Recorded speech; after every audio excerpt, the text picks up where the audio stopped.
Okay, welcome. My name is Luz Penilla. I work for the Santa Clara Valley Water District. I work in the Asset Management Department.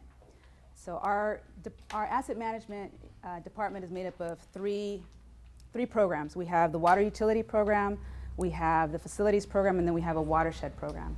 So I'm responsible for developing the water utility maintenance work plans and the annual maintenance review reports. In addition to that, I also am responsible for trying to develop a more structured pump rebuild and monitoring program. So that's a new program that I'm trying to develop. I work with operations and maintenance. I work with engineers in trying to decide when should our pipelines or mechanical equipment get rebuilt and rehabbed.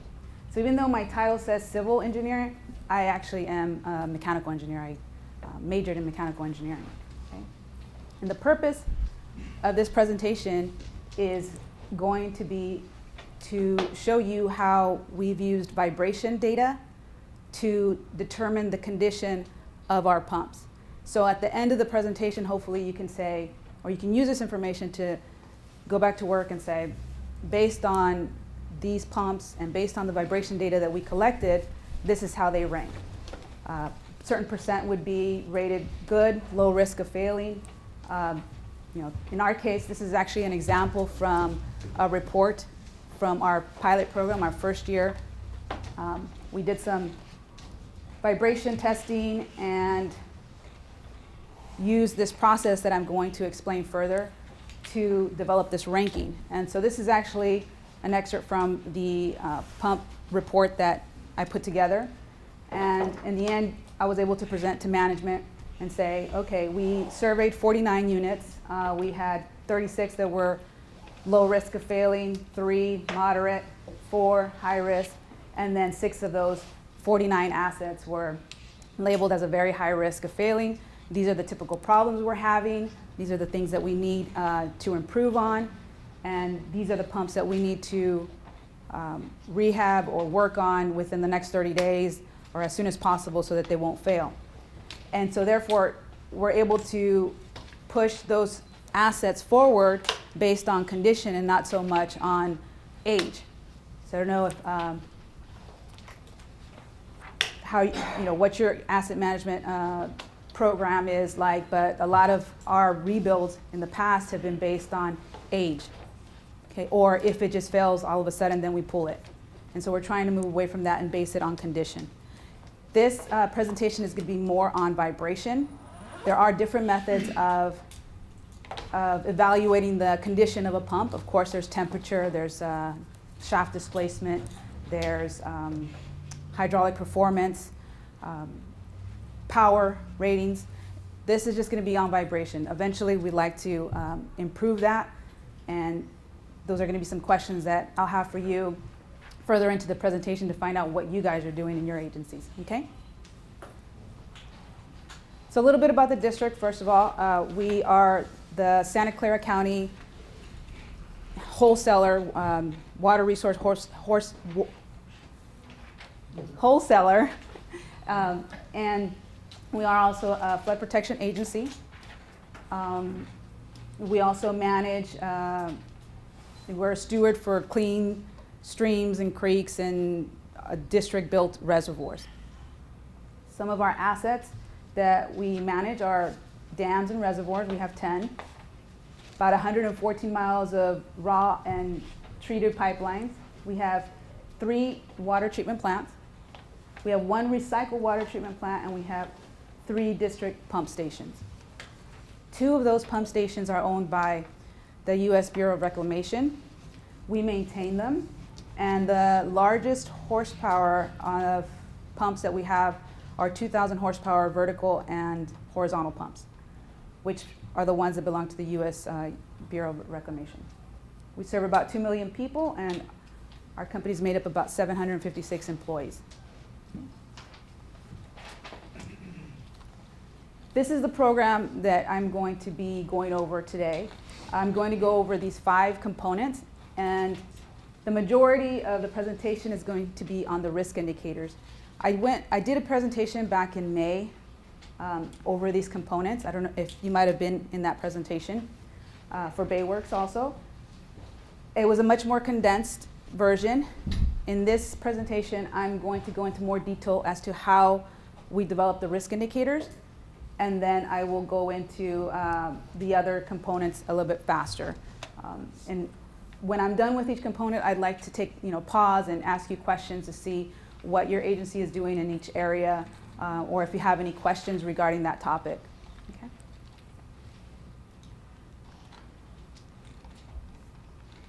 So the first thing we needed to do was to determine what are our critical pumps, which ones do we want to track.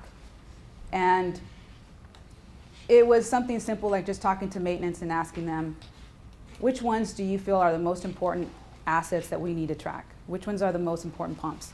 That if they fail, it's going to mess up our process, it's going to hurt operations in some form or another.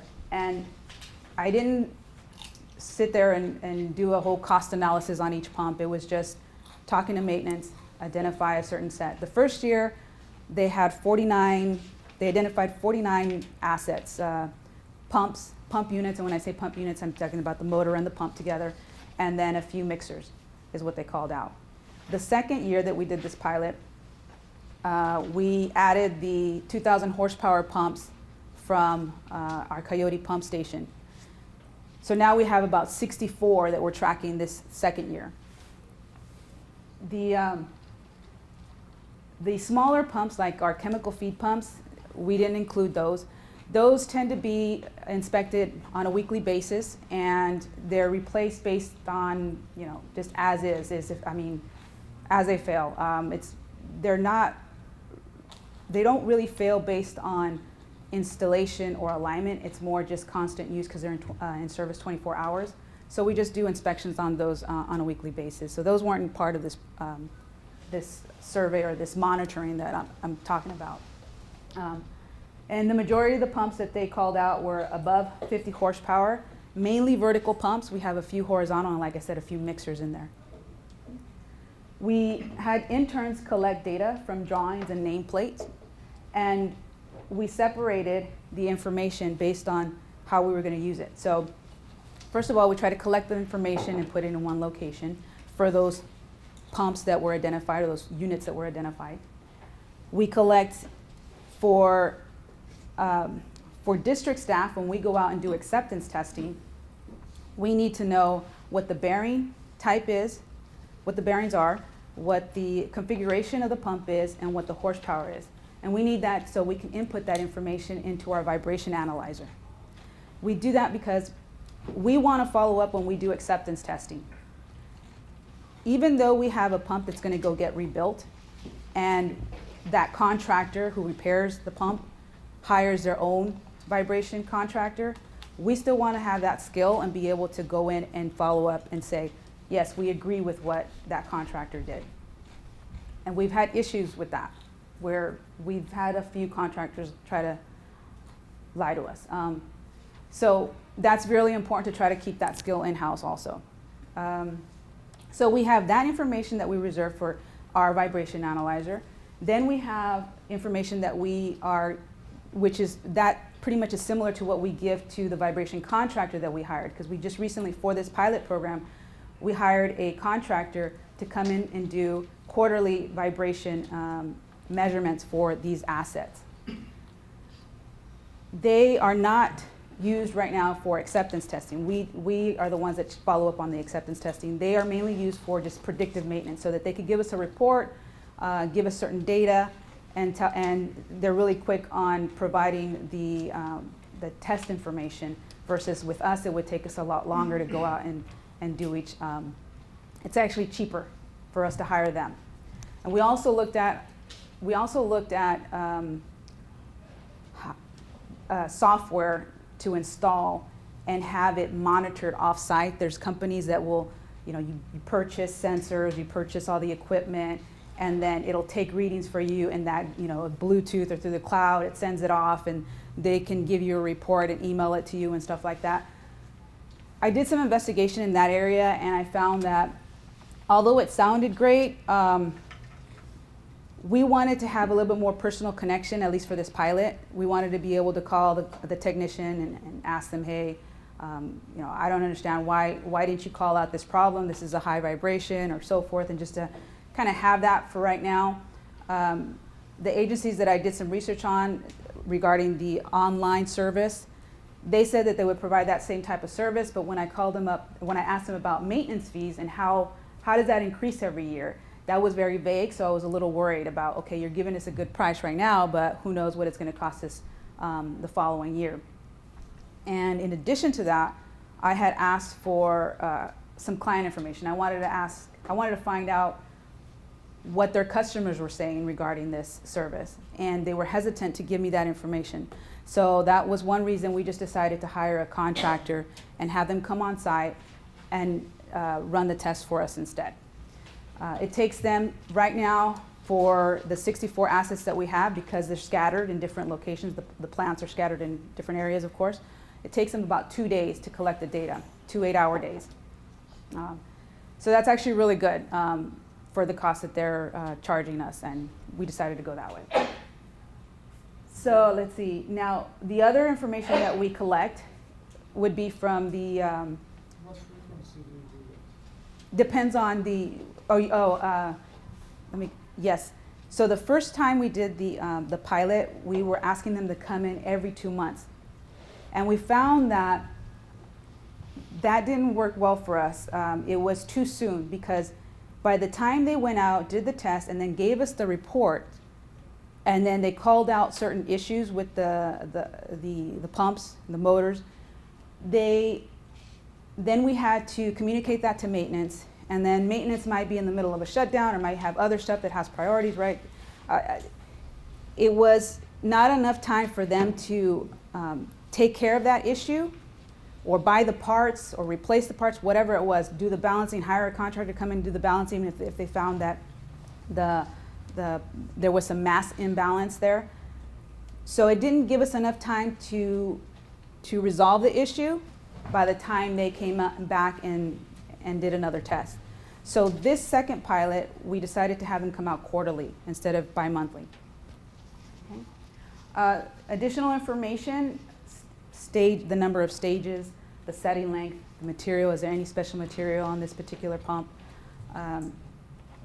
That is the information we collected for the scope of work. So it's just gathering all that data, trying to have it into one location for that particular asset, understanding what information needs to be input into the vibration analyzer and given to the vibration contractor for predictive maintenance, and then information that we're going to need for developing our scope of work. The data that we collect is basically off of the general arrangement drawings. So we collect all this information. Luckily, we just hired interns, summer interns, and they helped us collect all the data that we needed for these particular units. So as I mentioned, there's different ways of monitoring or evaluating the condition of a pump. We decided to use vibration, and for that reason, the reason why is because with vibration you can detect a bent shaft, you can detect if there's a misalignment, you can detect hydraulic performance issues, bearing damage, electrical damage, resonance, mass imbalance, and gear damage. And we felt that for now this is good. We can go with this and see how many issues we can detect using vibration. So for the predictive maintenance program, for hiring the contractor, the first year, the pilot, it was just a verbal email back and forth. So the contract was very loose. And we did have issues. We had a lot of back and forth. No, I don't need it in this unit. I remember I told you these types of units, and this is the email I had to look back from. So it was just very loose. We were just not sure, it just wasn't tight enough. The scope of work wasn't tight enough. So the second year around, we decided, okay, qualifications, we need to make sure that the technician who is going to be running the tests or collecting the data is a ANST certified vibration analyst or an ISO certified vibration analyst, have a better scope of work, identifying what type of units we want, what type of data we need collected, the schedule, identifying the frequencies.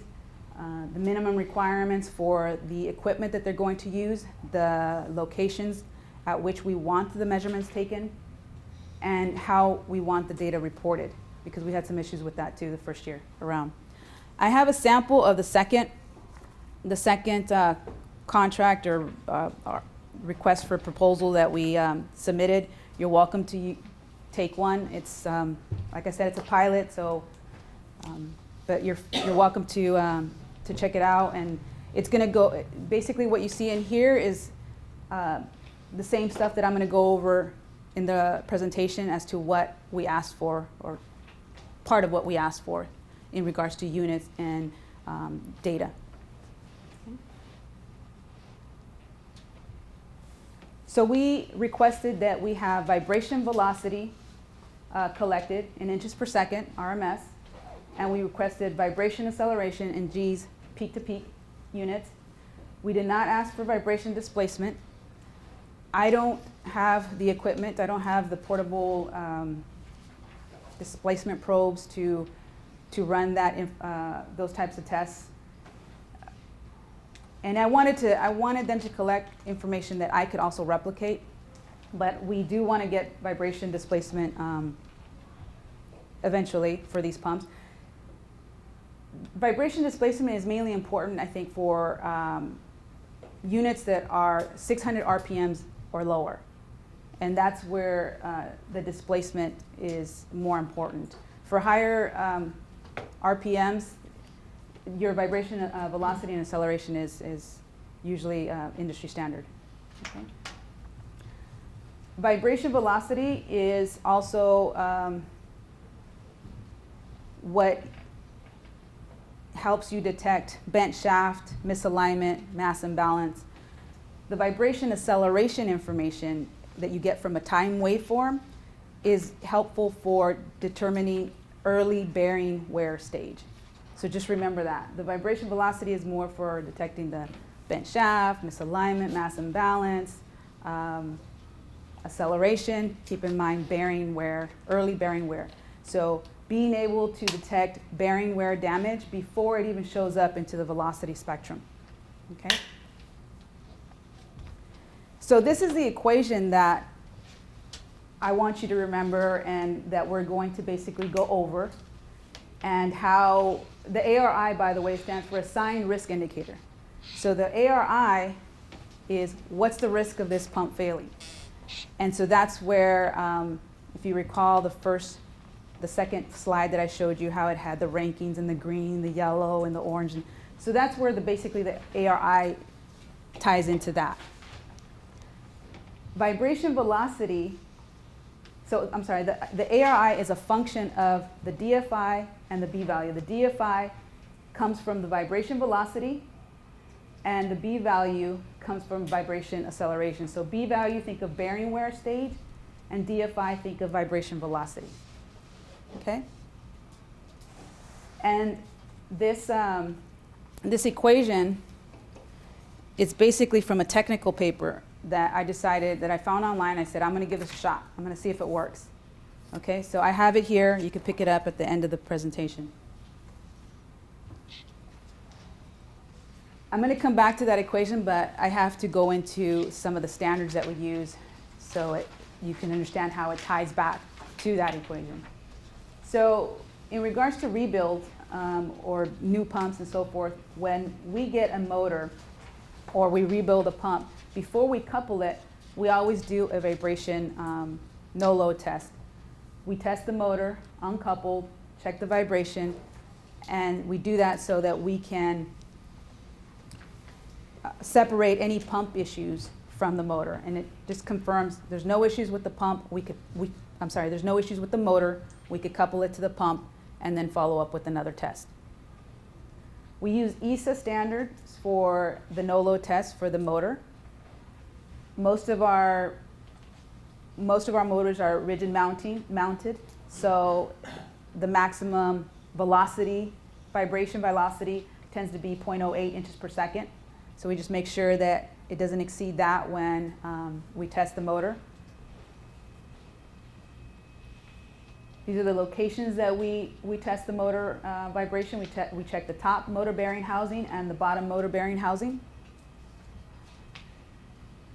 And then once the motor is accepted and we couple it, we do another test, and we use Hydraulic Institute 9.6.4 for determining what the allowable vibration velocity is coupled. One thing I want to show you is that in the past, HI didn't specify recommended values for top motor bearing housing vibration. It was only the bottom motor bearing housing that they would provide. Santa Clara Valley Water District uses the allowable bottom motor bearing housing vibration, and in our scope of work we request that this be the maximum for both top and bottom. This tends to be a lot lower, of course. That you're higher, you're going to have more vibration at the top. So we reference this as a max for both top and bottom. However, in the 2016 standard, at the very end of the standard, the HI standard 9.6.4, they added this just recently, where they're giving recommendations for if you do want to look at what the top motor bearing housing is, they make some recommendations. But they're still a bit higher. Like for example, right in this area right here, for top motor top field, basically checking the motor in the field. If the motor is below 268 horsepower, the top bearing housing vibration will be 0.2 inches per second RMS. It's actually 0.13 for the lower bearing, so it's a little bit, 0.13 versus 0.2. So this is for the top, but if you look into the standard for the lower bottom motor bearing housing, it's actually 0.13. For this one, which is anything above 268 horsepower, they call out for the top, they call out 0.26. For the lower, above 268 horsepower, it's 0.17. So we stick with the 0.17 and the 0.13 for both top and bottom. Some people use ISO standards. We use Hydraulic Institute 9.6.4. Okay. So each pump, by the way, will have a different maximum allowable vibration velocity, depending on the configuration. So if you're familiar with this standard, it changes. This graph will be different if it's a horizontal pump or if it's a sludge pump, it's a water pump. It varies. So we were lucky enough, we were lucky enough to have an intern that had some Excel skills and some programming skills, so that he developed a workbook for us where we can enter the horsepower, the configuration, and the vibration that we collected, and it'll check it against the HI standard, because like I said, it'll vary. And so it'll tell us, okay, well, it exceeded the allowable HI standard. So now using the HI standard, which is vibration velocity, remember that's where we get our DFI. So what I decided to do was anything that is below the HI limit, your DFI factor will be a 1.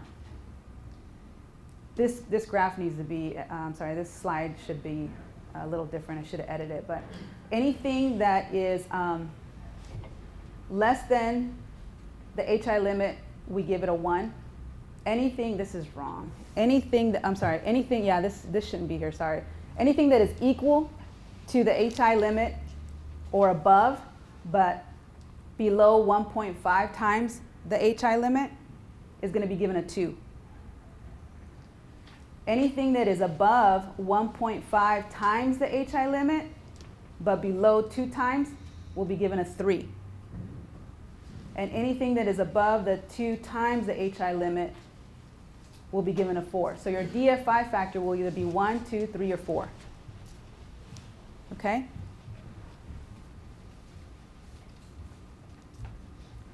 Bearing wear identification. Now we get into the B value.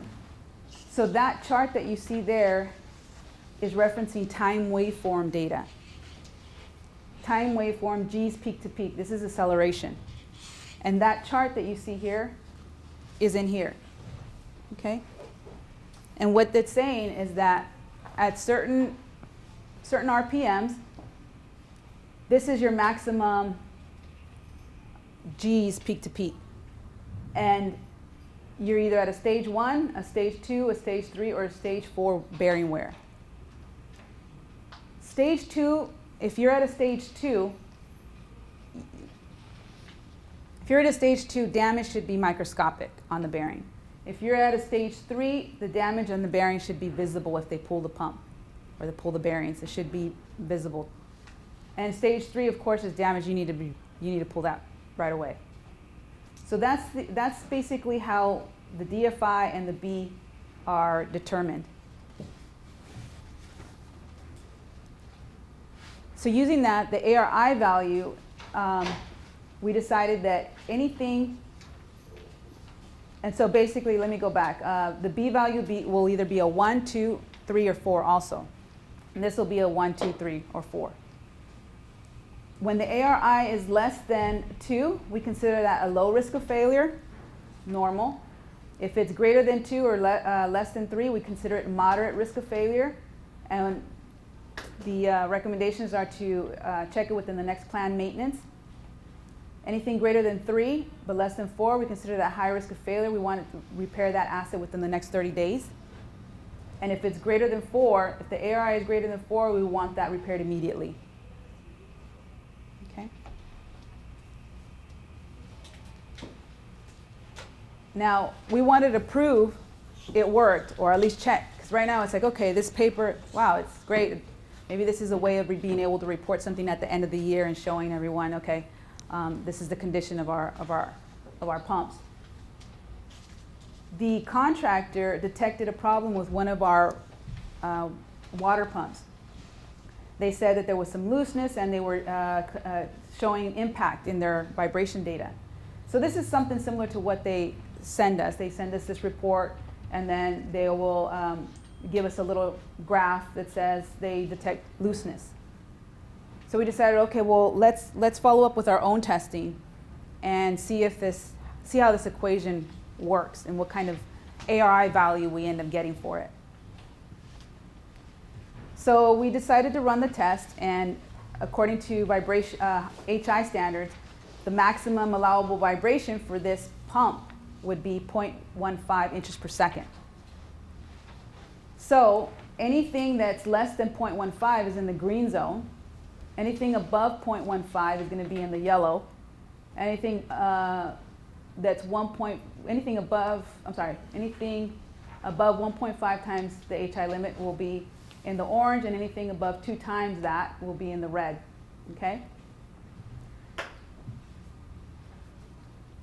So we collected the vibration data. For the vibration velocity was a 0.103. And you could see that there's ball spin frequencies popping up already, showing up in the spectrum. Our DFI was still 1 because the max that we could, the maximum hydraulic institute value was 0.15. So if we were doing an acceptance test just based off of HI standards, vibration velocity, we would say, oh, it's acceptable. It's passed. It's past the maximum allowable vibration. So, but we know there's an issue. But anyway, so with the DFI here would be a 1. When we look at the time waveform data, though, however, we have 21.73 Gs, peak to peak. So using that chart that I told you, that I showed you that's in here also, our bearing wear stage comes out to be a 3. Okay? So you plug the 1 in for the DFI, you get the 3 for the B value. Your ARI comes out to 3.16. You come over here, and so this is telling us there's a higher risk of failure. We need to repair this within the next 30 days. So the next step was pulling the pump. And I was hoping, please, please let me see some visible damage. This is probably not, good, but I wanted all this work, and it's like, hopefully there's something that we could see there. And we did see there were some issues here, some damage in the outer race. We had some scratches, some longitudinal scratches, a lot of abrasions within the bearings. And yeah, so we decided we're going to stick with this, and we're going to continue monitoring this way and see if it continues to work for us. So just as a summary, for acceptance testing, we usually use vibration velocity. That seems to be the industry standard. We use ESA for the motor no load testing, but for the pump, once it's coupled, we use Hydraulic Institute 9.6.4. For developing the risk indicators and for our predictive maintenance, what we collect from the contractor and what we collect on our own just to monitor and check, we use vibration velocity for the acceptance testing limits and also for the DFI value. And we use vibration acceleration for determining what the bearing wear stage is. Okay? The ARIs. So once we have the ARIs and we're doing periodic tests, now we can trend them. And so that workbook that intern helped us put together, it produces these. It produces the level, so you could see once it's crossed, okay, it's above it's in the zone 3 or so. So we could see once something has been repaired, if it goes back down, we could start to see if it's starting to climb up, which pumps are starting to have issues. And so that's where this comes. At the end of the year, we can produce a report and say, okay, let's, to management and say, all right, there was 49, in this case, the first year that we did this, 49 units that were surveyed, 73% were low risk of failing, but we want to look at these. We want to look at what tend to be our problems. Where do we need help in? Is it something that we need some training in, or is it our scope of work isn't tight enough, or we're letting contractors get away with certain things that we shouldn't be doing? What is it that we're doing wrong? So it helps us to evaluate what are our errors or our problems, and where do we need to improve. Anybody have any questions so far? That's basically how we determine the ARIs. Okay. Yeah. Have you done any other test cases to you're having there was a problem with the pump and you pulled it? And No. So we just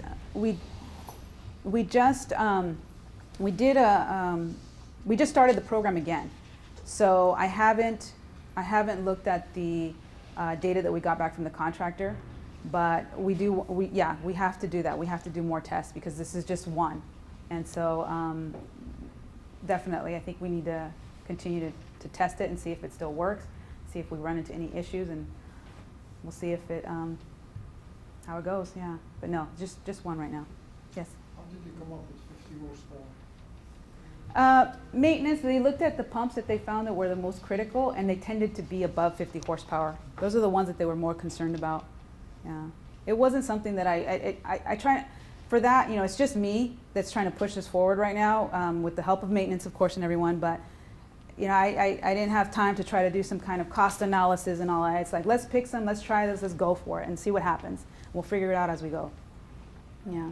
Are you guys, is there anybody here that's doing anything specific in their agency regarding ranking?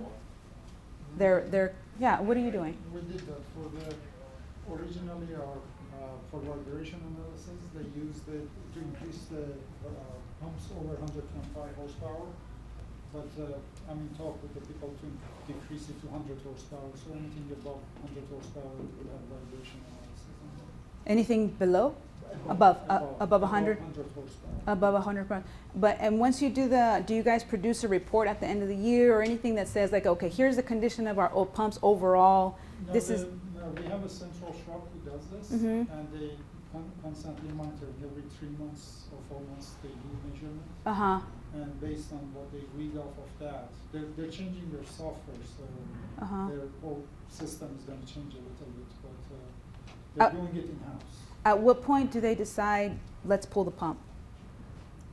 That's actually a call, because mostly when you see something in vibration analysis, depending on what it tells you, Yeah. it can tell you if it's a front bearing, back bearing, or is something else.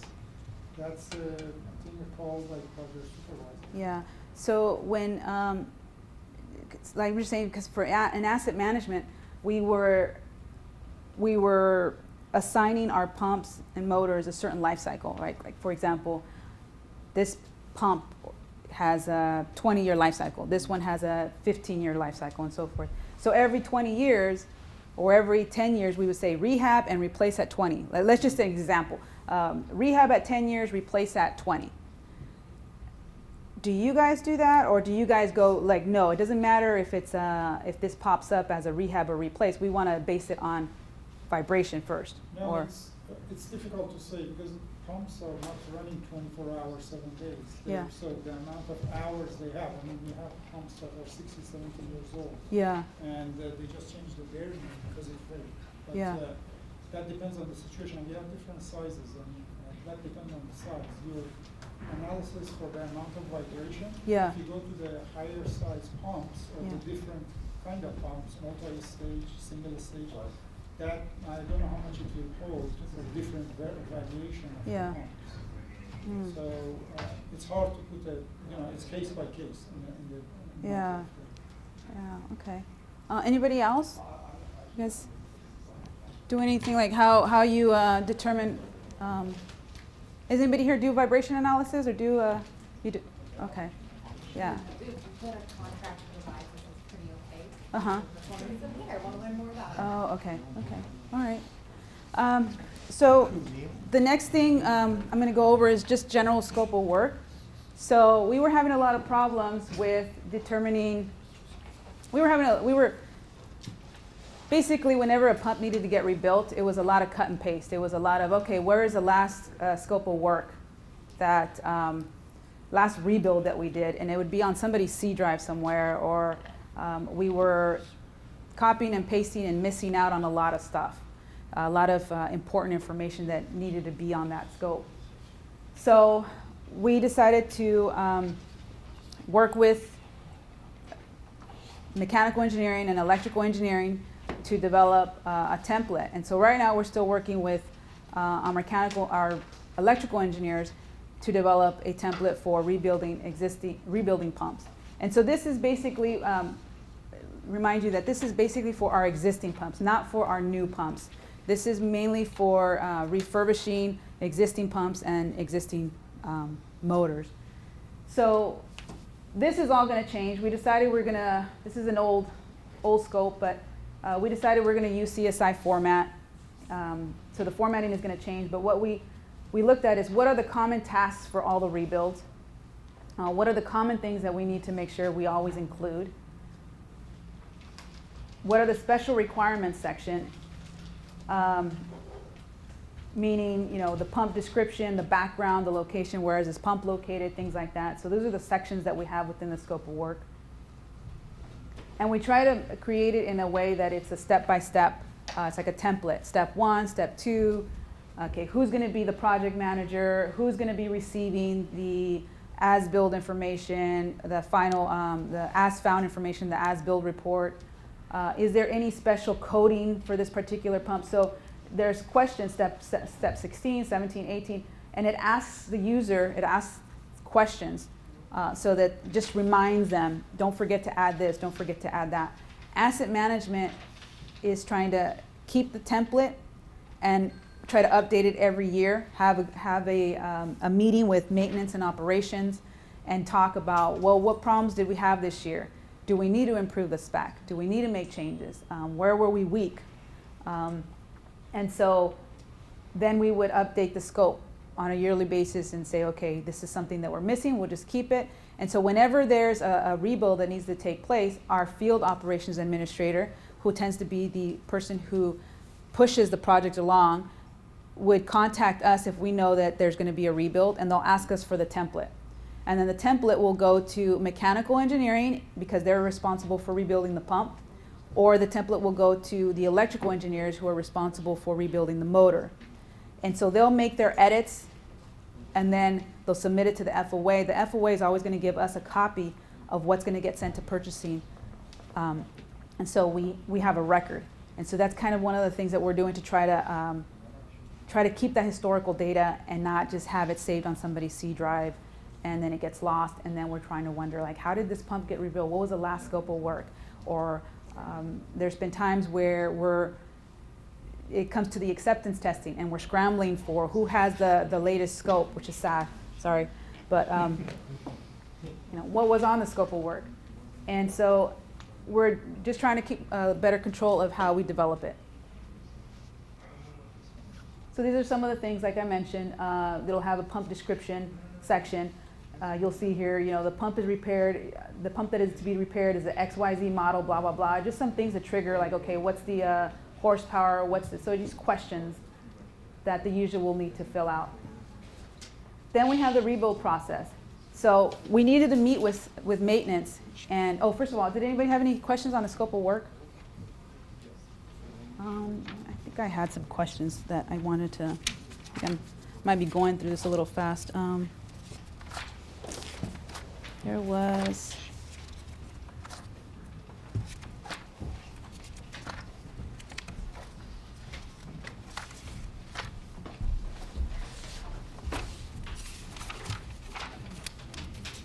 questions. I did want to go back to this one real quick for the scope of work stuff. In regards to acceptance testing, just curious as to what you guys are doing in regards to hydraulic performance. We've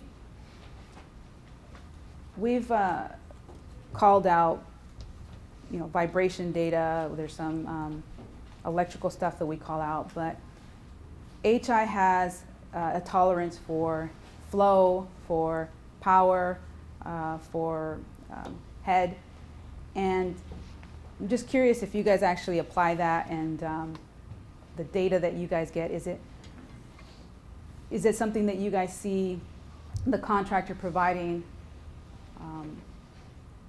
where, like, for example, sometimes what we get is we'll get a report and says, okay, it passed, but we don't see exactly, well, can you tell us, like, where's the pump curve here? Where's the Can you show us what your curve data is, or how does it match up to the manufacturer's curve? So I noticed that's maybe a weakness on our end that we didn't call it out correctly in the scope. But a lot of times, and I'll just give you an example. Just recently we had a pump that failed, and I wanted to do a hydraulic performance test, and I wanted to evaluate what the performance of that pump was based on the baseline of when it was first commissioned, because this is basically a fairly new pump. It was brought in 2013, I think it was. And so I look at the data, the first test that was performed by the contractor that commissioned the pump. And the data that I see shows that this pump at the same power had two different flows and it had the same power rating, but two different flows and two different speeds. How do you do that? How do you do that? I was like, am I doing something? How do I do this? And you cannot throttle the valve. You cannot throttle the valve. So this system, we weren't allowed to throttle the valve. So I'm thinking, how do we let this go? How am I supposed to say, what how can I rank the condition of this pump and say it improved, it went down, it went up, based off of what it was like when it first got commissioned? Because the data that we received was just bogus. Yes? Well, generally when we commission a pump, first we typically always do a factory test, and so that'll give Yes. us a factory curve. Yeah. And then when we're commissioning the pump in the field, we're looking at, just give us 7 flow points, including the design point, including run out, including shut off. And at each of those points, then we measure power, we measure pressure, we measure vibration. Usually, for our bigger verticals, it might be look at a full spectral analysis, and then we measure frequency, we do velocity, X, Y, Z. Sometimes with top and bottom bearing, but usually larger pumps will just additionally have permanent instrumentation on the top. Top bearing. So this is for a new pump. You have a new pump, and your staff, you guys actually go out to the manufacturer's shop and witness the manufacturer We test? usually witness the manufacturer's test. Okay. And then This is HI 14.6.180. Yes, the 14, yeah, hydraulic performance? That's what we hold them against. Okay, So they can only vary within that envelope. okay, And then we. good. And then for the field testing, usually we'll be on site with the contractor witnessing. And what's your position, or what are you? The mechanical engineering group. Okay, so then you go out there and you ensure that that pump is Well, I guess now I'm kind of moving forward. We have a commissioning group now. yeah. Okay. We'll do the same thing. Okay. Okay. Awesome. So what organization are you guys with? East Bay Mud. East Bay Mud. Okay. No, that's nice. Then yeah, that's great. How about existing pumps? Like say, are you guys that involved when it's an existing pump that goes out for repair? Kind of we're requested to do that, and then if Yeah. we're looking at the same thing, we'll sort of, we kind of have a template performance test form. Yeah. And let's go collect all the data that's on the form. So, because in our case, we have, whenever we have like a large project or a new system that's getting put in, we have the design contractor that does a lot of the commissioning. We have we have also our construction inspectors. But our construction inspectors, they're not mechanical engineers. They're not, so that's where I think we have a weakness there, and not because of them. It's just that they're not aware of all the hydraulic performance standards and stuff like that. That Well, it's usually our design mechanical engineers who are involved with the commissioning of the okay, So we design the pumps, or we design the mechanical system. Yeah. Pump selection of pumps. so you guys, this is like the capital group. Is this considered capital? Yeah. Yes. Yeah. It is the capital. Yeah. We don't. It's an economy of Yeah. scale too. We have a lot more pumping plants. And, Yeah, that's awesome. Yeah, no, we don't have any capital. We don't have mechanical engineers in our capital.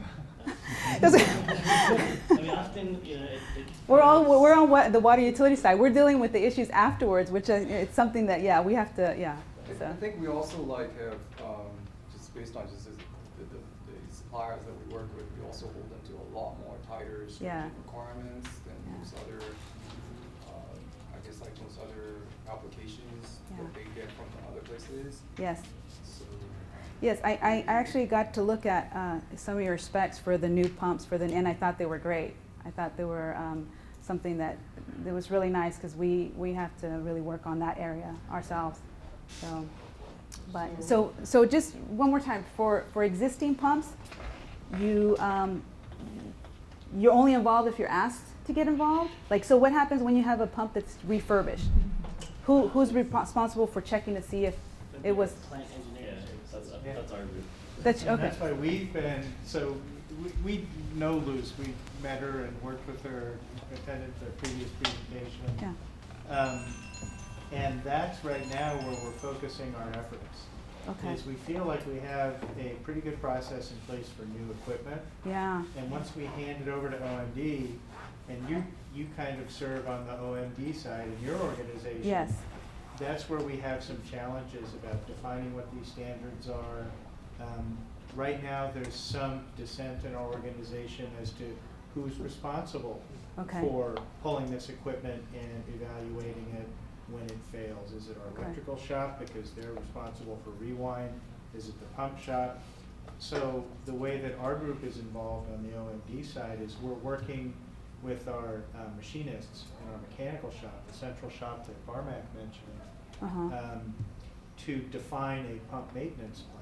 So Okay. I'm very interested in the stuff that you're doing because, as you can see, you know, as an organization, we have a pretty well-defined process on the design side. Yeah. But when we have a piece of equipment fail, Uh-huh. and we need to rehab it, we have problems that need to be sorted out by an electrical motor shop or our machine shop. We're struggling right now defining those parameters, like the stuff that Barmac was asking about. How do we determine which pumps to proactively apply vibration analysis, or which Okay. motors, which systems, right? How do we determine should we rewind it, replace it, you know?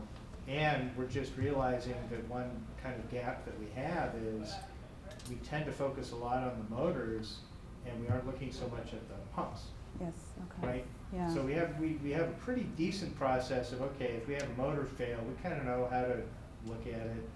But as you saw in the response from our mechanical supervisor, these guys' boss, we don't really have a program to kind of proactively and periodically assess pump performance, Okay. right? So those are the issues that we're trying to focus on now. Okay. Does that help answer your Yeah, question? no, it does. I It's think great. just to kind of add on to what Ahmed just said, I think that the wastewater, we have a water side and wastewater side. Ah. Operation-wise, within East Bay Mud, and like there's kind of like this separation between the two groups. Uh-huh. You know, we're in the same umbrella of East Bay Mud, and I believe that they're just starting to pilot a program to assess their existing like pumps and rotating equipment as well too. Oh, okay. So I don't know how far they've gotten with that. Oh, I'd be interested, yeah. Okay, yes. That's One good question information. one question from you.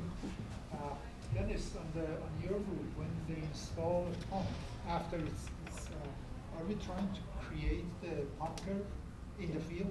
Yeah. We do that. Every time, yeah. I mean, part of the performance test and that product. That's done by us, not by the contractor. It's technically it's a contractor, but we're often involved in it as well. Because my question then from you is that, let's say we rebuild a new pump, how do we create that condition before we install it in the field to make sure that it actually is close? I know it's won't match, but close to the original pump curve. So one of the things we're trying to do is get baselines, because right now when I look through these pumps or the assets that we identified, it's hard to determine, well, what was the last test that was done, and where's the hydraulic performance curve. So we need to get curves done, and I'm gonna go into like training and stuff that we're doing in that area, because we don't have good baselines. We have baselines for vibration because of this. So but my next step is try to look into hydraulic performance and getting baselines on that, so that we can, after a rebuild, come back and say, this is what the change has been. Yes. What we're trying to, the key is that once you have that baseline information from the startup testing, Yes. you get that into the right hands. And what we're trying to do is make the contractor require the contractor to put it in the O&M manual, in the final O&M manual, all the test results for electrical and mechanical rotating equipment. And then hand these binders, physically hand them to the shops who need them, that also put them on docs, an online system or wiki. Yes. So it's easy, that's the key, that it's easily accessible, because that's how it often falls short, that people in the field don't know, where do I get this information? Yes, and we did that with our last project, our last major, our plant, our recycled water treatment plant. We did that. They gave me a binder with the tests from the manufacturer, the hydraulic performance test, and then they gave me the field test, which is the problem that I just talked to you about. That pump, that particular pump, which we had the field test data for, failed. So now I went out and I did a hydraulic performance test, and I wanted to see what the baseline was. And I looked at it, and that's where I was like, this is impossible. And I showed other people, I'm like, please tell me, is there something I'm doing wrong here? Because how can you get, without throttling the valve, how can you get two different flows, two different speeds, and the same power? The same power.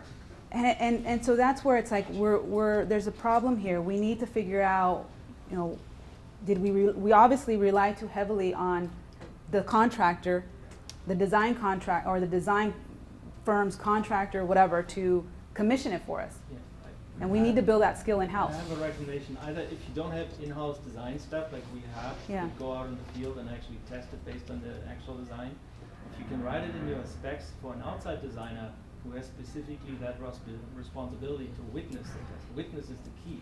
Yeah. Because if you don't witness it, they Yeah. they do whatever. And I agree. like you said, the CI or the CM, they're often not qualified to witness that kind of test, so they may Yes. not be there when it's done, so it's useless. I think that's what we're going to have to do, just because we don't have enough mechanical engineers on the capital side. Actually, we don't have any, and I think we do need help more on witnessing on our end for the capital projects that are getting installed. Yes. Did you ever find the maybe like the manufacturer's information off of the nameplate by any chance on that pump? I mean, that might be like a starting point. What do you mean? Yeah, no, we have the manufacturer data, and Okay. yeah, but we do have the manufacturer's curve, but You just wanted to- we wanted the field Yeah, you wanted to establish that it is. yeah, that it is, and we wanted to see, well, what's it like in the field. We should have had like a baseline from when it first got commissioned, and we didn't. We had just this bogus data, which is, a concern and something we want to improve on. Just to kind of add on to what Alex mentioned earlier, there are actually like, even if you don't have enough like actual bodies to go and do this, there are actually firms that will go out and do Yeah, this I think for that's- you yeah. at the actual manufacturer's like plant and facilities. Yeah, I think that's what we will probably have to do. Yeah. What was your finding on that motor you mentioned? So right now, I did the hydraulic performance test, and so this particular motor is overheating, and we have two similar pumps. One motor failed. This is kind of a story here. So what happened here is we have two very similar pumps. The discharge flange, dismantling joint burst. It failed. They said it was a bad installation. And when it burst, the change in pressure, the upthrust, basically it damaged the motor. It damaged the motor. And at that time, we were having a lot of issues with our rebuilds, where management honestly was like, we don't really want to pull this pump unless it's necessary. But we definitely needed to replace the motor.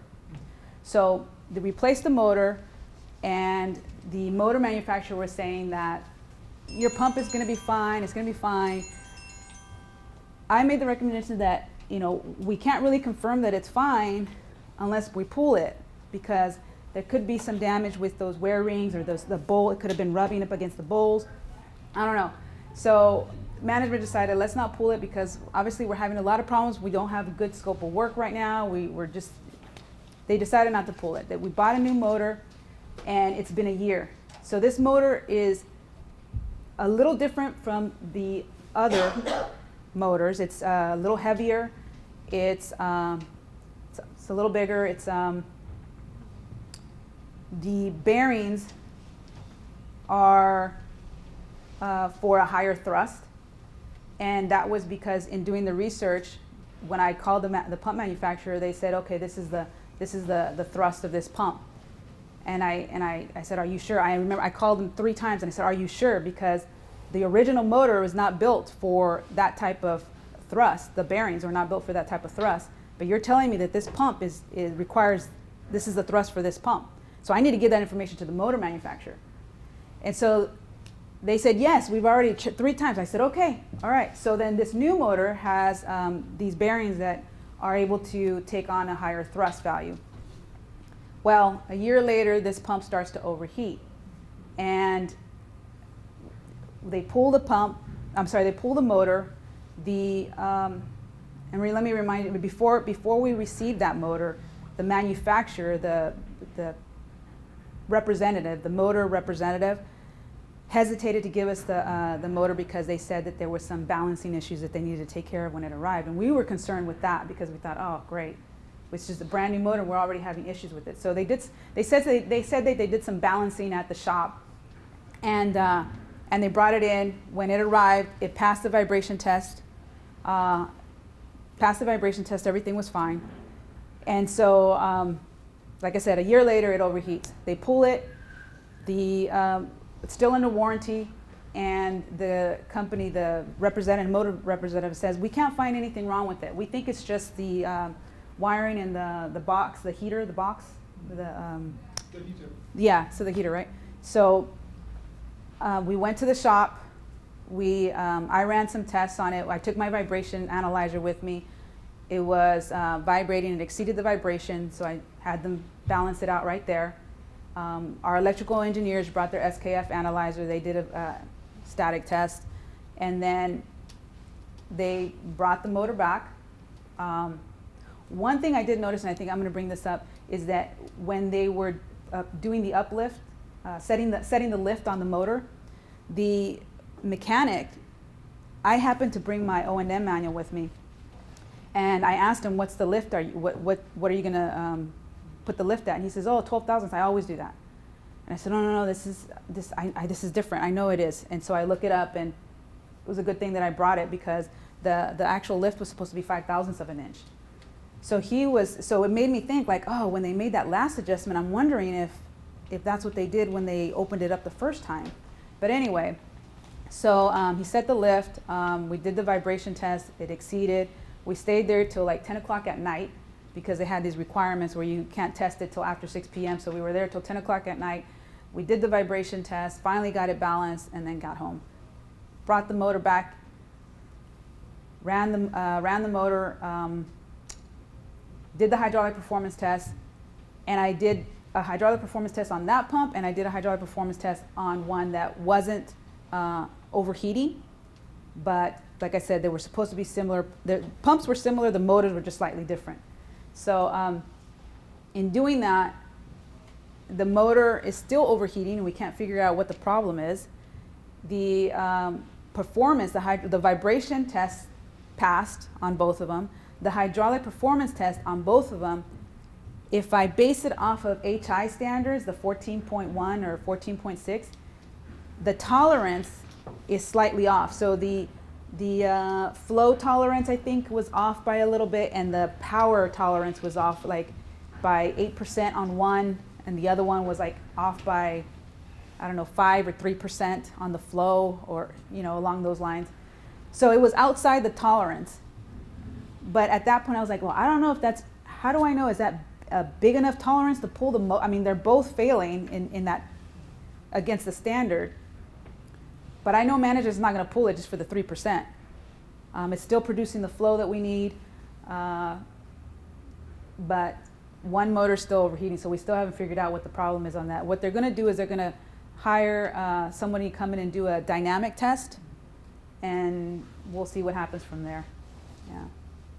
But so one of the questions I do have is in regards to hydraulic performance. I'm still, how do I decide when I just, how off, when it's existing pumps? When I know, and when it's a new pump, I know, okay, follow the standard. But when it's an existing pump, at what point should I say, okay, let's pull this? Developing a curve on this pump? Yeah, we have the curves. And the So it's, curves- so yeah, so like I'm saying, like both pumps were producing the right flow, but they still were outside the hydraulic performance tolerance, like the HI standard. Is that the case even at like shut off? Well, we can't do shut off on these because these are it'll blow out the membranes. This is so in this particular pump we can't throttle it. I see. We can't throttle the valve, and we can't do a shutdown deadhead on it. So it's basically the infinity laws, and then it's at a different speed. It's not at full speed, so we have to determine like where it should be on the curve based on the infinity laws. What's the horsepower? 450. And it's vertical type? It's vertical, yeah. So acceptance testing, that's making sure you have all the settings that you want in the scope of work in regards to acceptance criteria, and we're still struggling in some of those areas. Rebuild process. So in regards to rebuild process, and you have it in your notes, there's a fold out that identifies the roles that we called out as the most important roles that we need for our rebuild process, our pump rebuild process. So we have maintenance and operations. We need a field operations administrator. We have our purchasing department, our contractor, of course. We need an electrical and mechanical engineer. And then, of course, we need our asset management group. The field operations administrator is the one that we work with the most, and who basically is the tie between all of us. That's the person that is going to coordinate between maintenance, between purchasing, between the contractor, engineering and asset management. So on the left-hand side, I guess, you'll see all the roles, and you'll the starting point would be, right here at the bottom. You're going to have a problem that's detected by maintenance. Each role, like if you just go down, you'll see the responsibilities for each role, and you'll see that the field operations administrator has the most responsibilities in coordinating. Like I said, first off, we usually get a problem that's detected by maintenance or our vibration contractor. They'll identify what the problem is. They'll create a work order in Maximo. They'll request engineering support for pre-rebuild tests and inspections. So we'll either have mechanical engineering go out there and do some vibration analysis, or we'll have electrical engineer, if it's the motor, they'll go out and they'll do some tests also. And they'll decide if this motor or pump needs to be pulled. They can either give recommendations to maintenance and say, okay, it's just an alignment issue, just tighten the bolts or so forth. Or they'll say, we can't figure it out, we need to have this motor pulled or this pump pulled. And from there on, they'll have the FOA initiate the process. They'll contact asset management, which, if I go back, on your form, it'll be the field operations administrator. This is so bad having you see this small. It's on your form there. So maintenance will basically decide yes or no, does it need to be pulled, and then the FOA, if you just follow the arrows, FOA will contact asset management. We'll give them the scope of work templates, and then the FOA will work with engineering and the purchasing and maintenance to have the motor pulled. They'll contact the maintenance or engineering to review the scope of work, make the changes. From there, basically, it'll go to purchasing. Once the scope of work is already set in place, we get a copy. Once it goes out for proposal or for bid, and we have the contractor that's going to work on the project, then they coordinate with the field operations administrator, who will coordinate with maintenance to decide, okay, the contractor's going to come this day, they're going to pull it this day, we need engineering here to witness the pump getting pulled or the motor getting pulled. And then we have hold points. I believe on your form, the hold points are right here in the middle somewhere. And so for the hold points, we're requiring district staff to be present for shaft runouts, impeller balancing, and electrical testing. And we did this for our much larger, our 2,000 horsepower pumps, the ones at the Pacheco pumping station. But it didn't seem like, I think, after a while, over the years, we weren't having staff witness a lot of the smaller pumps, the 2,000 horsepower, the 400 horsepower, 200 horsepower pumps. And so we were having issues. So in one particular case, I got a call that this one particular shop got the job. And we were they were the lowest bidder. They always were the lowest bidder, and they always got the job. We had a lot of problems with them. So maintenance called me and asked me, Luz, is there anything that you can do to help us here, because we tend to get a lot of bad work from them. So I looked at the scope that was developed. It was an old scope, another cut and paste kind of job. And I said, well, the only thing I can think of right now is at least let's have the shaft and the impeller balanced at a different shop, and let's have them balance it together at a different, higher grade. And I knew that this particular shop didn't have the capability to do the balancing in-house, so I knew that had to be taken out to another shop. So we decided to pay extra and have that done. And I wanted to be present because, I'm a new engineer and I want to learn, I want to see how they do the balancing, and I want to see what it's like. And so I'm on my way to the shop, and they call me before I even take off, and they say, Luz, you definitely have to be here. They dropped off the shaft. It was on the back of a pickup hanging off the tail end, and you're getting charged for, actually I didn't know we were getting charged for a new shaft. I thought it was a refurbished shaft. But this is what they were going to give us. And so when I got there, in my mind, I'm thinking, oh, it's, it's a refurbished shaft. They're like, no, you're getting charged for a new shaft. This is supposed to be a new shaft, and it's bent. And in addition to that, they had it on the lathe, and then we were doing the run out test for me. And they showed me, they're loose. This is this impeller, the wear ring is out of balance. It's not within the tolerance that you need to have it. It still needs to be machined. And us balancing it and then having it machined doesn't make sense. But when we called the shop, they said, oh, just balance it and just give it back to us. We'll machine it later. So I'm just letting you know, this is what's going on. And so I thought, oh my goodness, I can't believe this. So I think what happened is that this particular shop who was getting a lot of our work just got used to us not showing up, not good. And we definitely wanted to change that. So now, huh? We had that experience. You had that experience too? So yeah, so in starting this pilot, what I did is I got all the staff members that are involved in the rebuild, and we talk about it and we agree, okay, these are our roles. This is what we're gonna agree to. Management has to be present. Management has to agree to let our maintenance mechanics or our engineers take off and go and witness those tests. So that's really important to have management agree and say, okay, they're gonna go. Whenever that pump gets pulled, they follow. Another thing I wanna bring up is that we had an issue at our recycled water treatment plant where we pulled a pump and it was still under warranty. The contractor went and got a MIC test done on it. And we were debating on what the actual failure was. And so I called the agency that did the MIC test for us, and they said, no, we can't speak to you. You're not our customer. I'm like, this is our pump though. They're like, no, but you're not paying us, so we can only give the report to the contractor. And when we got the report, I don't know. Of course, it favored the contractor. And we decided that we were going to have our own MIC test done also.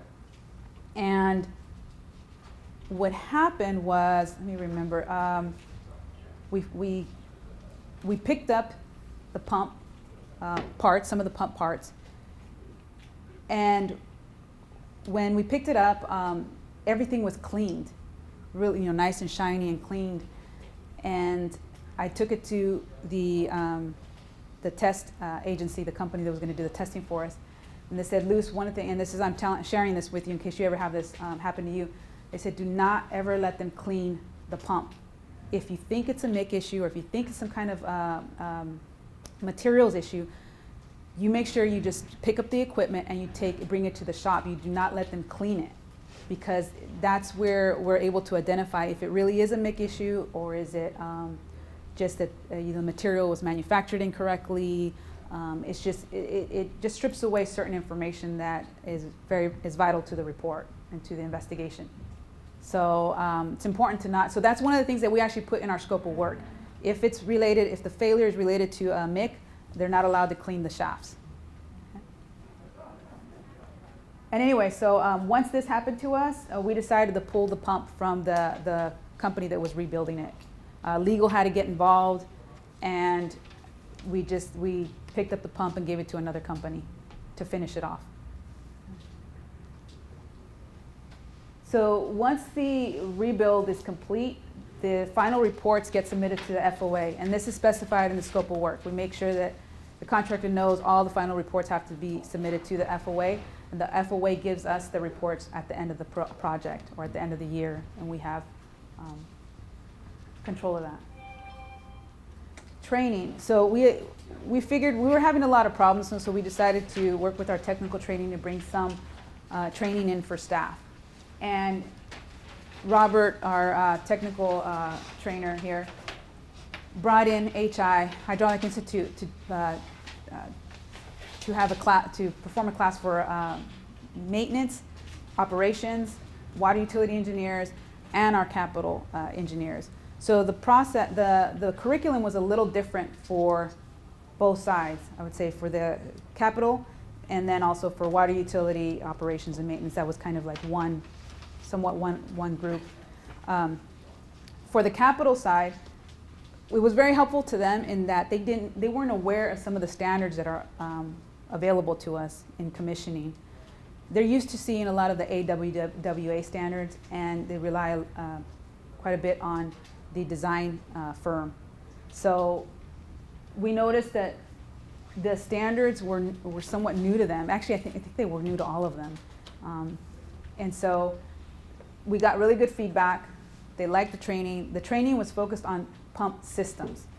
So, new systems, making sure we have the right submittals for resonance testing, things like that. I forgot what you call it. Is it modal testing?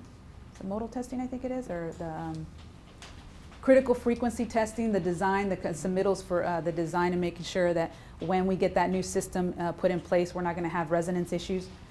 So making sure that we call those kind of submittals out in the project from the very beginning. So capital, that was very helpful to them. They gave us some good reviews in that they liked the training on that, in that aspect.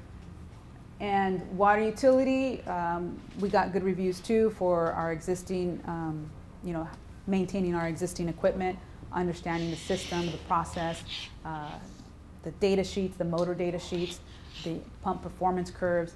So we incorporated, we had operations and maintenance and engineering involved. We didn't just assume this is just going to be for the engineers. And this is very helpful to get the conversation going, because we're obviously a team. You guys have any questions so far in regards to the rebuild process or training? Well, I have one question. I actually attended the training that was more on the maintenance side. Yes, yeah. And I know that the trainer focused a lot on qualifying motor repair shops. Yeah. So he provided detailed guidelines on kinds of questions to ask, certifications to require. Do you know if your maintenance folks have been able to start incorporating those requirements as their, essentially as part of their specs for a rebuild? No. Because it was a lot of information. Yeah. And we're just starting to work with our essentially maintenance shops, the machine shops, and the electrical shops to try and figure out, okay, how do we change how we, Yeah. determine requirements for the folks who we turn our equipment over to? Yeah. No, I've been struggling with trying to develop a template on the electrical side for our existing pump rebuilds. We have some, obviously we've had issues in repairing motors, and we have scope of works for, different motors and stuff, but in trying to develop a template, it's hard.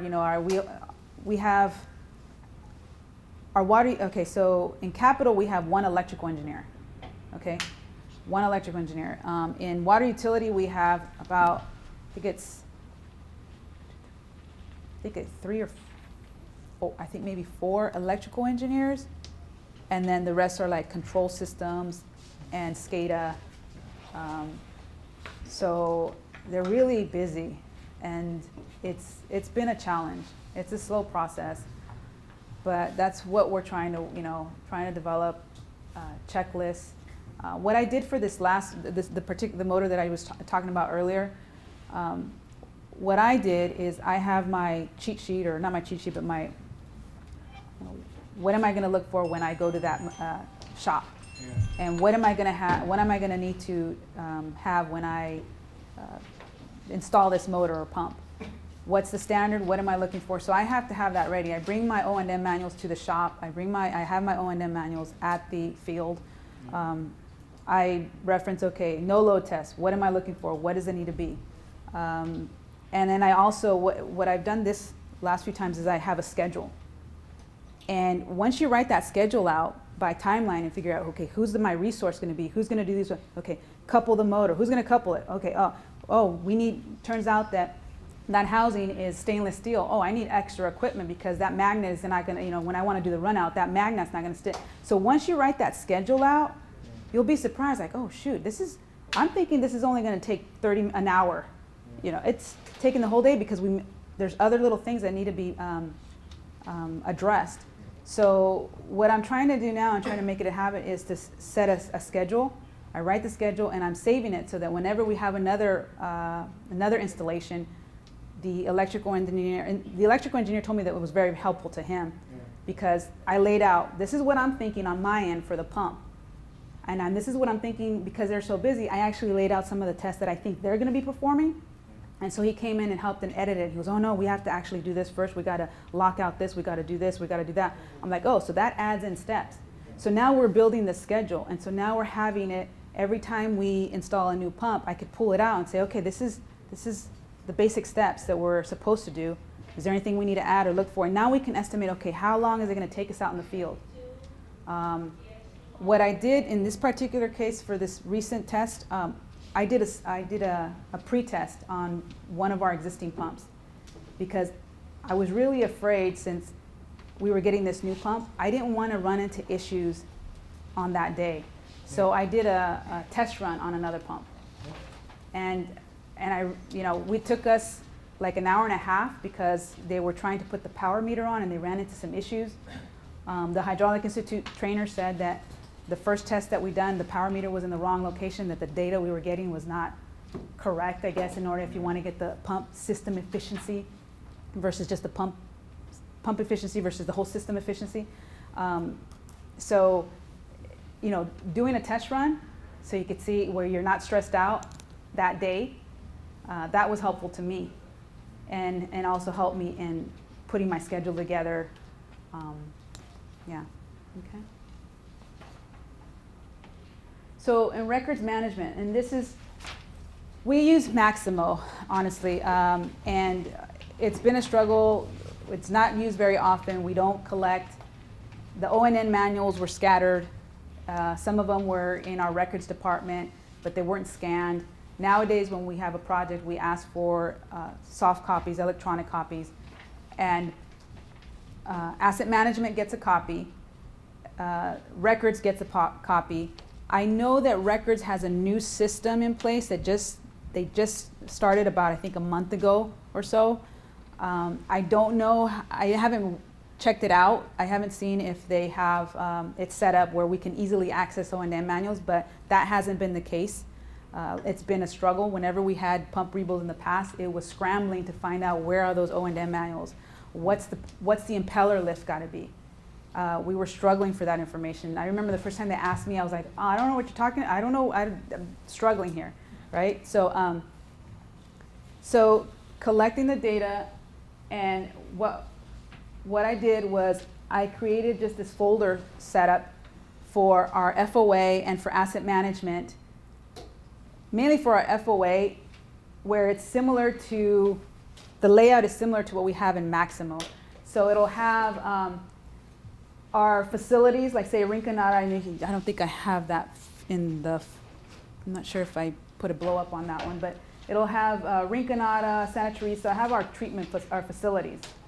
And then it'll have, like for each facility, it'll have 3 folders. One will be as-built, another one would be test equipment and system. So within the system folder, you will have the assets. So it'll be like, say, RO feed pumps, RO feed motors, or RO feed, or some chemical system, whatever the asset is. And each asset, like for example, this case, Rinconada water treatment booster pump.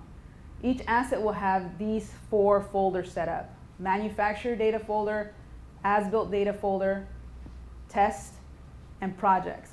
And so when we have a rebuild, I will set up a folder within this project folder by the year. So it'll have 2018, 11, whatever today's data is, and rebuild, or new motor, if it's a new motor, new pump. And the FOA will have access to it. Everyone else has read access only, but the FOA will be able to drop information in there if they need to. Usually I get the data and I drop it in. Ed has SharePoint. Mm-hmm. So back in May, Ed showed me what SFPUC is doing, and they have SharePoint, which I really, really liked. I thought that was great. But you have, you said you had a unit that focuses on scanning all the O&M manuals, or? Well, I supervise the group that it's within engineering. It's technical support services, and one of the things that I that I'm the gatekeeper of is all the drawings and manuals. So lady that was working for us, unfortunately she left the city to go work for Park. But she set up a SharePoint for us for all of the different groups, you know, in wastewater. So she set up library for me on SharePoint, where we've been able to scan all the ONMs and then just upload them up to SharePoint. And then what I do then, I take the link for that document and link it to the operating location code, which is what we call the ID for the equipment. And then I link it so that the operators or the maintenance personnel, they can pull the O&M whenever they need to from that library. Yeah. When you say SharePoint, actually what you're referring to? SharePoint, yeah. No, what's your definition What of is SharePoint? Okay, so SharePoint is it's just a platform that you guys might be using already and you don't know. A lot of the web pages that you see on the internet are based on SharePoint. So it's just a read-only type of thing. Is that what you're referring to? It's Cloud share. Microsoft's cloud share. Yeah, Pardon? It's Microsoft's proprietary cloud Okay. share Yeah. program. That's Microsoft online access. Yeah, Okay. so like for example, at PUC, our main page is based on SharePoint. And then you can, you know, make SharePoint do the, you know, different things. And one of the things you can do is act as a library, as a database. It just depends on how you configure it. As a matter of fact, you know, what you have on the screen there, you could create pages on SharePoint that look like that, and then you can just click on your folders, and that'll take you to a new site on SharePoint where you have your documents, you know. Yeah. So I really liked what you had. I would love if we had something like that. Just, you know, resource-wise, it's a challenge for me, but it was really nice. I really liked that. Yeah, That was a great I'll be idea. glad to show anyone that's interested Yeah. in what we've done so far. But you know, we're really still not where we want to be with documents. But you know, it's really helping. Yeah. Okay. Good. Thanks. And so, Yeah. so that's pretty much the presentation. I don't know if you guys have any questions or if you have any ideas on recommendations. What, you know, more than welcome to give me some pointers. And tell me what you're doing. If I mean, I already know. I think what you guys are doing is awesome.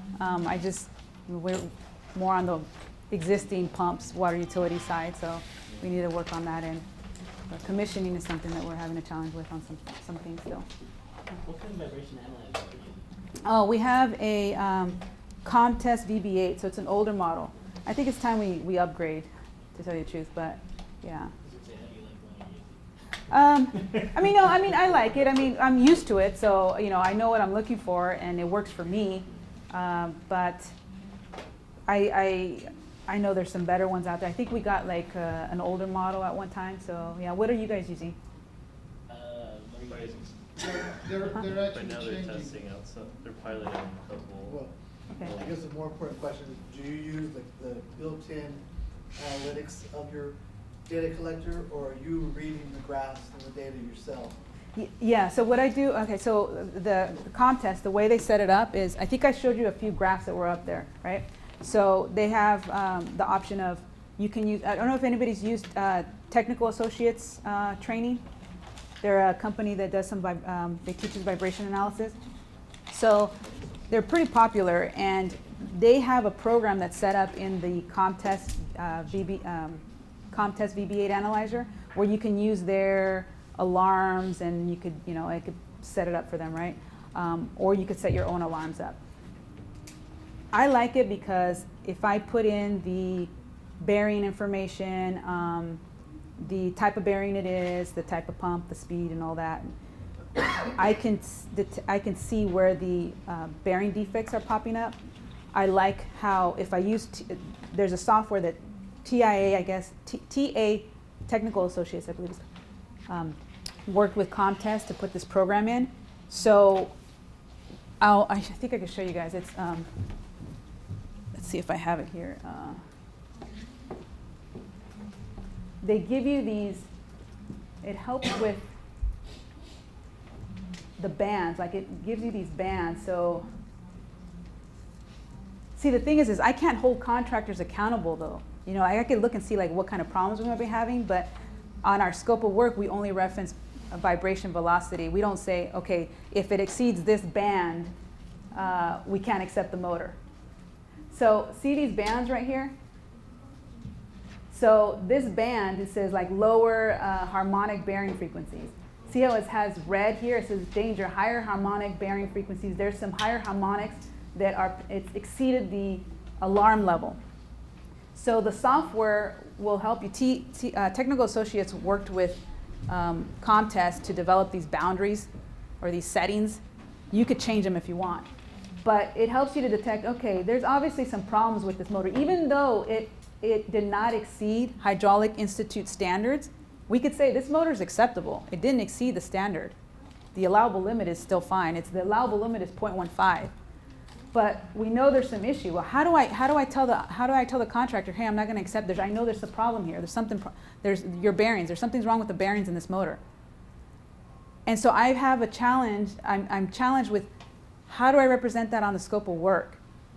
And I know that GE, if you guys Google this, but GE has a really nice vibration contract or testing scope of work that calls out certain bands, and it says if you exceed this band or this level within this band, and this band, we're not going to accept it. But I'm a little nervous as to following that right now. I feel like I don't know, you know, I could depend on the pump, and did I write the scope of work out right? I don't know. I'm still a little nervous on that. But GE has a really good one where they actually call out limits for each band. This right here, when you look at the vibration, HI, Hydraulic Institute vibration, it's an overall vibration. It's an overall, like just an overall condition of the motor, or the pump. But these bands are specific to certain locations. So this is telling you, okay, the overall condition is acceptable, but you have some issues right here in the higher band frequency. There's some bearing damage. And you could see that, so the software will allow you to click on a button, and if you put in the right bearing information, the right bearing data, it'll tell you these are the bearing frequencies, and if you turn on the bearing frequencies, and they land on the peaks, then you know there's some issues with, in this case it was the ball spin frequency. But there's another button you could put in, and it's like outer bearing ball frequency or outer ball spin frequency, whatever. And they'll show up, and if those fall on the spectrum, then you know you have an issue there. But still, So when do I call it? I do look at it, yeah. You're using a combination of your own interpretation of the data and the built-in functions. And the built-in functions, yeah. We're having a problem with, we have these analyzers that machinists, right, are wanting us to use because they think that their analytics do the best job. But we have no verification that it really is. So there's this in-between where you have to know how to use the analyzer, Yeah. how to read some of the data. Yes. You know, there's some training. Yes. You're a hands-on user. Yeah. And we need to get some of our staff Yeah. to become more The other hands-on users to yeah. make it more valuable. I see. The other thing I did is, especially for that one pump that was overheating, so there's, if you look at, there's certain frequencies for electrical stuff, for electrical issues that you can look at. So it's like, I think it's 2 times the, what is it, the 2 times the, no, the FL, what is FL? Line frequency, yeah. 2 times the line frequency. You check that. You check. There's certain things that you could check to see if there's rotor bar issues, if there's gap, the gaps, the air gap is if it's an imbalance there. There's certain things that you have to look at. So yeah, I'm starting to do that, but still, even though I look at that, when it comes to our scope of work, we're only calling out overall vibration right now. Yeah. And